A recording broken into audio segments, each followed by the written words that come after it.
குருவின் தினம் ஒரு சுவடுகளில் பின்ன வாடை அப்படின்ற வார்த்தையை எடுத்துக்கிறாங்க.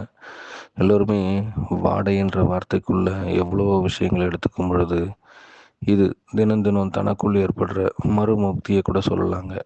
ஒரு மனிதன் தன் உடலையே வறுத்து எடுக்கும் பொழுது அதில் ஏற்படுகின்ற ஒவ்வொரு மூலபந்தமும் யாரிடமிருந்து வெளிப்படுதுன்னு நினைச்சா அவர்களின் உடலும் சரி உயிரும் சரி ஒன்றிணையும் பொழுது அந்த உடலில் ஏற்படுகின்ற மனம் எப்பேற்பட்டதுங்கிறத புரிஞ்சுக்கலாங்க.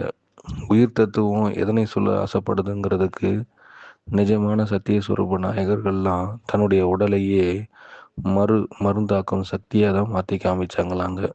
பல பேர் அதிலிருந்து நறுமணம் தான் ஏற்பட்டது அப்படின்னு சொன்னாங்களாங்க.